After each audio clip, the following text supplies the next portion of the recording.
नमस्कार, मैं साधना सिंह। एक तरफ होलिका दहन की तैयारियां, रंगों की होली का उत्सव और दूसरी तरफ ग्रहण को लेकर चर्चा। इस बार होली पर ग्रहण भी लगने की बात सामने आ रही है। क्या सिर्फ एक खगोलीय घटना है या इसका धार्मिक महत्व भी है?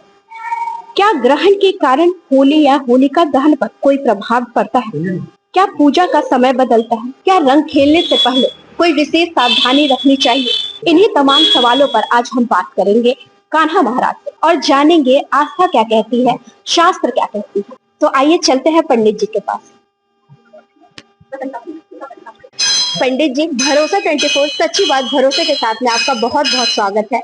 आज हम इसी एक चीज को जानने के लिए आए हैं कि होलिका दहन जो करते हैं, जो एक कहावत है कि बुराई पर अच्छाई की जीत, होलिका दहन इसी के लिए मनाई जाती है। तो होलिका दहन पे जो अभी ग्रहण को लेकर चर्चाएं चल रही है और होलिका दहन किस तरह मनाना चाहिए लोगों को, इस विषय पर आप थोड़ा जानकारी अच्छे से दे देंगे हमारे दर्शकों को। सबसे पहले तो बहुत बहुत आभार भरोसा 24 का, एक समाज के उत्थान के लिए अद्भुत कार्य कर रहे हैं। दूसरी बात, होलिका महोत्सव में होलिका दहन तो 2 तारीख को ही संपन्न की जाएगी।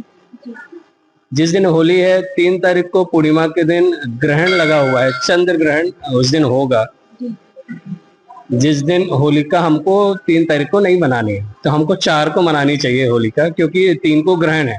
ग्रहण काल में होता है कि आप ग्रहण में भगवान की आराधना कर सके, मंत्र जाप कर सके, ईश्वर से प्रार्थना कर सके। सूतक होने के कारण ग्रहण के, चंद्र ग्रहण के 8 घंटे पूर्व सूतक रहेगा, जिसमें किसी भी प्रकार के मंदिर के पट नहीं खुले रहेंगे, पूजा पाठ नहीं किया जाएगा, केवल और केवल शांतिपूर्वक मानसिक जाप करते हुए। और ग्रहण काल जब स्टार्ट होगा शाम को 6:47 के पूर्व, 6 बजे से 6:07 से 6:47 तक है, तो 40 मिनट का ये ग्रहण काल है। इस ग्रहण काल में स्नान करके बढ़िया आसन में बैठ करके जो भगवान का जप एक बार करेंगे, वो 1 माला 1000 माला के बराबर फल आपको प्रदान करेगा। इसलिए ग्रहण काल में भगवान की आराधना करें, ना कि होलिका मनाएं। तीसरी बात आपने पूछी कि होलिका किस दिन मनानी है, तो 4 तारीख को मनाइएगा, 3 को नहीं मनानी है।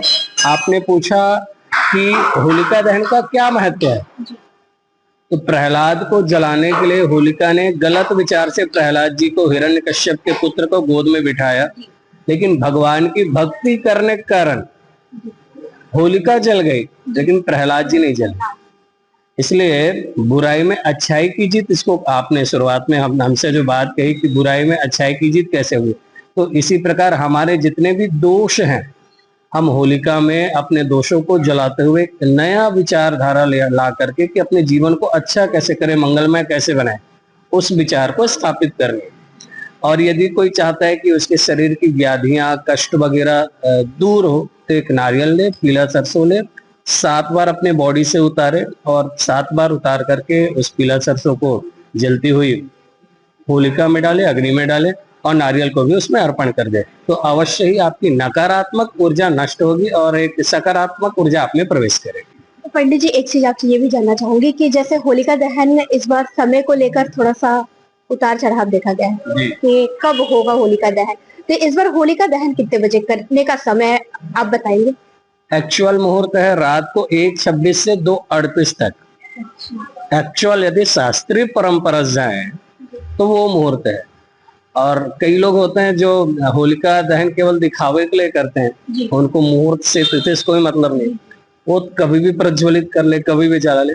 सायंकालीन बेला की एक औपचारिकता वाली एक मुहूर्त और निकाले गए, लेकिन सर्वमान्य जो मुहूर्त है वो रात को 1:26 से 2:38 तक का ही है, 2 तारीख।